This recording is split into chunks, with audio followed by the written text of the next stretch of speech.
On December the 13th, the church remembers Saint Lucia. And we are here today with Pastor Tom Peach to remember her and how we can be encouraged in our faith today by her example.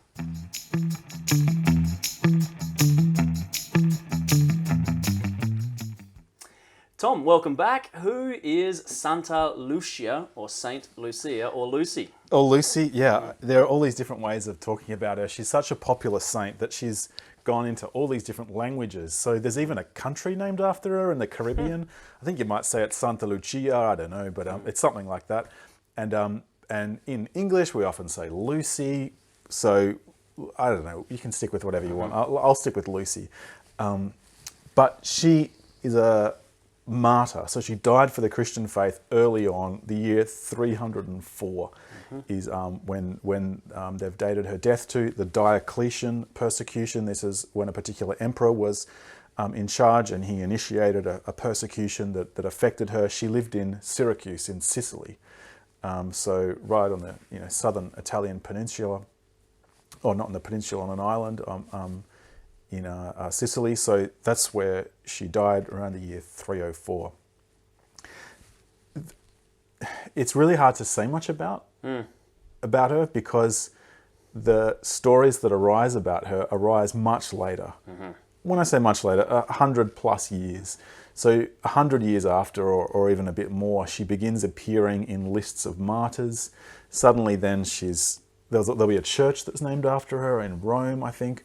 And then she appears in a mosaic in Ravenna, a really beautiful series of mosaics that depict the saints. There she is. And these legends arise, and as a historian, I like being as accurate as I can, and I can't credit any of them with any huge kind of significance in a sense. And so some of them say that there's some truth to them perhaps, and we can reflect on this a little bit, but typically she's depicted as a virgin martyr. Perhaps this is because she was engaged and there was some complication with her husband where she renounced marriage for some reason, and she was then, as a result, betrayed and handed over to be killed, or told the authorities that he's a Christian that you ought to get. There are other stories of her taking food to people in the catacombs who were hiding as well, and she was sort of caught doing this. There's a reference to Saint Agatha, who was an earlier Christian martyr, and Lucy had been at her tomb and perhaps had a kind of experience with her mother that sort of influenced her conversion as well. There's another one where her eyes are gouged out before her death, and so that comes into the kind of celebration of her as well. All these different stories, some of which come from the same kind of legends or collections, others of which are different. They don't all match up, but they're all sort of in the mix. I don't know if you've heard of any others or. So the one I've read is about that she gave away gave away her dowry and chose the life of virginity for the sake of the kingdom, and was remembered particularly in that way. So that falls somewhere in that spectrum of legend as well. Yeah. And we're talking about her partly, and she's still a big part of the celebration and the Christian calendar for a number of reasons. And so mainly she's celebrated a lot in Scandinavia. That's one key thing that we ought to say. And it becomes almost like a national day, yes. St. Lucy's Day or St. Lucia's Day.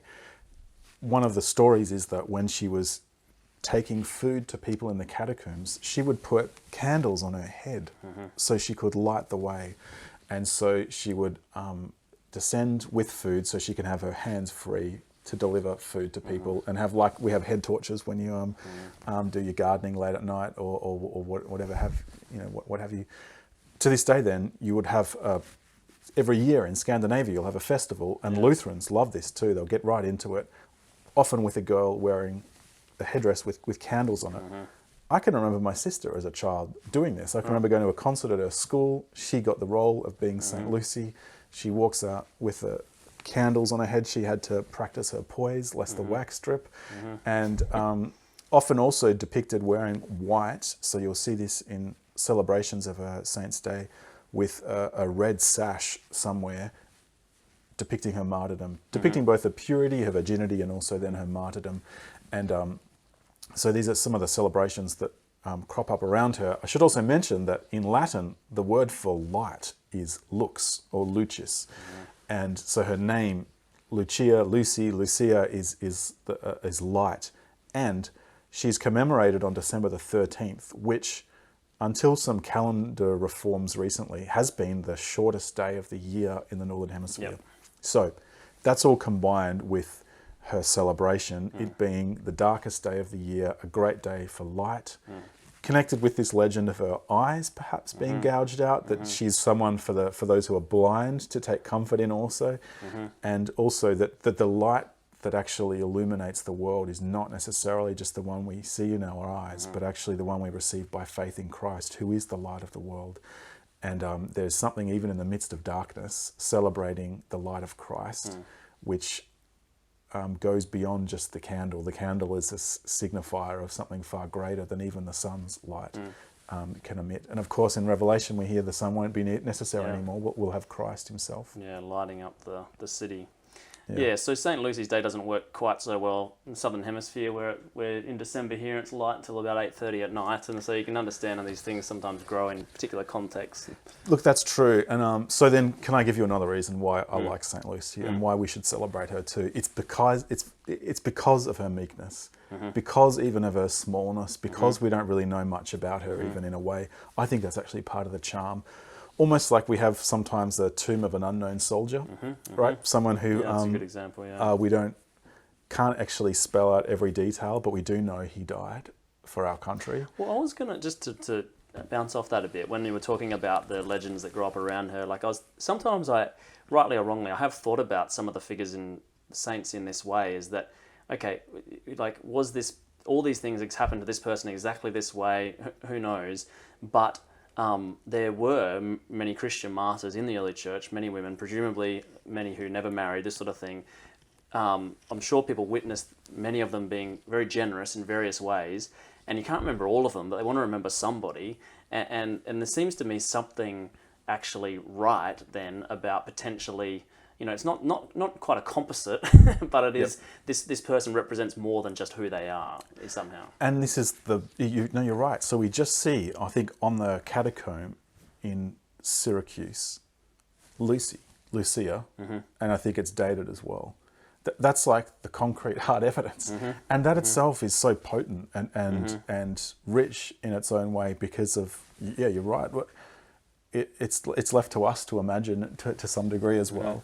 But at the same time, I think it's the very meekness in this sense, and excuse an analogy with the Lord of the Rings. Okay, so I was reading recently a debate between a lover and a critic of the Lord of the Rings, right? And the critic was saying Frodo is never tempted to wield power.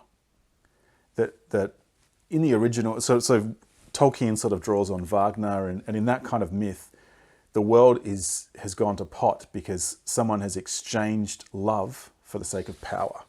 And the way to turn this back is to exchange power now for the sake of love, to renounce power for the sake of love. And in Wagner, this is done in a particular way. In Tolkien's version, in The Lord of the Rings, Frodo is not giving up power because he doesn't have any. He doesn't even want any. And this critic was saying it's a flaw, that there's nothing really that he's not tempted by it. If Aragorn perhaps had given this up, this would be a heroic act.